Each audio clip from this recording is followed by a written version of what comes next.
여러분들은 무언가에 새롭게 도전해야 하는 상황이 온다면 즐겁고 설레나요? 아니면 두려운가요? 안녕하세요, 하작가입니다.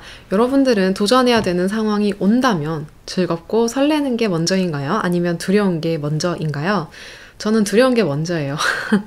그래서 주저하기도 하고 두뇌 풀가동시켜서 막 경우의 수도 다 따져보고 그러거든요. 어차피 부딪혀 봐야 된다는 걸 알면서도 이런 내가 너무 싫은 거예요. 성공하는 사람들은 일단 부딪혀 본다는 걸 알거든요. 그래서 오늘은 도전에 대한 두려움을 어떻게 하면 없앨 수 있는지 피터 홀린스의 책 어웨이크를 통해서 이야기를 해보려고 합니다. 우리가 심리적으로 안전하다고 느끼는 적응이 된 상황을 안전지대라고 이야기를 하죠. 이 안전지대 밖에 자리한 새로운 모험에 직면을 했을 때 누군가는 이걸 기회라고 여기고 누군가는 지뢰밭으로 생각하면서 두려워해요. 이 두려움을 어떻게 없앨 수 있을까요? 바로 이성적으로 판단하는 태도를 가지는 겁니다. 어때요? 참 쉽죠? 아니 말이 쉽죠. 어떻게 이성적으로 판단하는 태도를 가질 수 있냐고. 그쵸? 자, 이제부터 그 세 가지 비결을 알려드릴게요. 첫 번째, 파국화를 멈추는 겁니다. 파국화가 무엇이냐? 주어진 상황을 부정적으로 과장 해석하고 최악의 결과만을 상상하는 이제 인지 왜곡 현상인데요.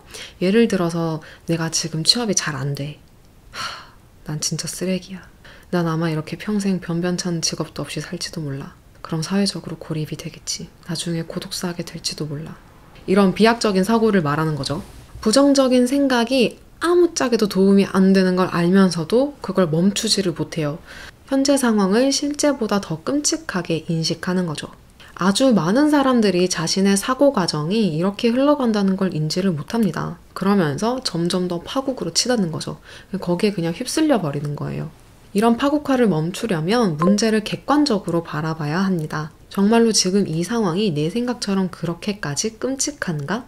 내가 인식하는 게 사실인가? 라고 질문을 던져보는 거죠. 구체적으로 문제를 정리한 다음에 거기에서부터 실질적인 사고와 행동으로 나아가야 돼요. 스스로 객관적으로 바라보는 게 힘들면 주변 사람들의 도움을 받아보는 것도 좋겠죠.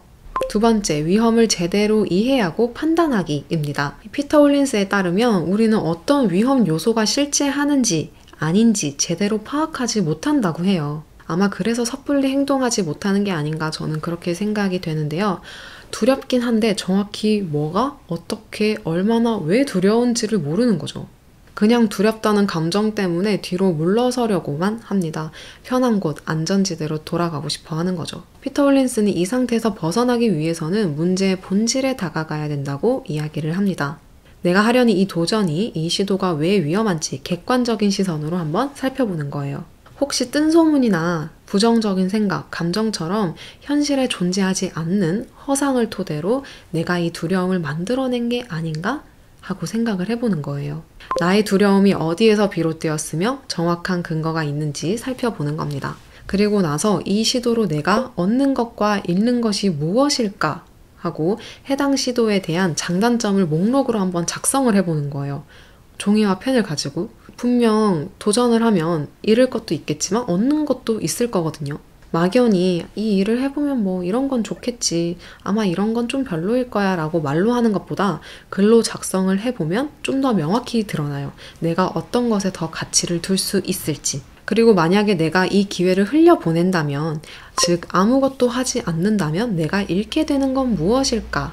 하고 이것도 작성을 해보는 거예요. 아무것도 안 하면 몸은 편하겠죠. 마음도 편하겠고요. 하지만 분명 잃는 것도 있을 거예요. 나의 두려움이 어디에서 비롯되었는가? 이 시도로 내가 얻는 것과 잃는 것은 무엇일까? 내가 아무것도 하지 않는다면 잃게 되는 건 무엇일까? 라는 질문에 답을 한번 작성해 보세요. 그러면 위험을 조금 더 제대로 이해하고 제대로 판단할 수 있게 됩니다. 마지막으로는 걱정보다 호기심에 조금 더 집중을 해보는 거예요. 탐험과 호기심이라는 이 두 가지 요인은 경계와 한계를 쉽게 제거해주기 때문인데요. 두려움을 없애고 안전지대를 벗어나려면 내가 끌리는 것, 호기심을 느끼는 게 무엇인지 찾아내는 게 도움이 됩니다. 결국 비결들을 한마디로 압축을 해보면 자신의 두려움을 객관적으로 바라보기라고 할 수 있겠네요. 그죠? 원래 두려움이란 정체를 모를 때 더 크게 와닿는 법이잖아요. 이 두려움을 한 발짝 떨어져서 본 다음 낱낱이 해부를 해보면 어라, 내 생각보다 그렇게까지 겁먹을 일이 아니었네. 부딪혀볼만 한데? 라고 생각의 전환이 일어날 수 있는 아주 좋은 계기가 될 수 있습니다. 한번 종이와 펜을 꺼내서 제가 했던 질문에 답을 해보는 시간을 가져보면 어떨까요? 분명 여러분들의 두려움이 조금 더 축소될 거라고 생각합니다. 오늘 말했던 이 내용은 어웨이크 제2장에 나오는 내용인데요. 저도 이 부분을 읽고 작성을 해봤어요. 예전에. 내가 왜 어떤 일에 대해서 자꾸 회피를 하려고 하고 두려움을 가지는 걸까? 다 작성을 해보고 얻는 것과 잃는 것에 대해서도 써보고 만약 내가 이걸 다 안 하고 그냥 집에서 아무것도 안 하고 백수로 살면 어떤 걸 잃게 될까?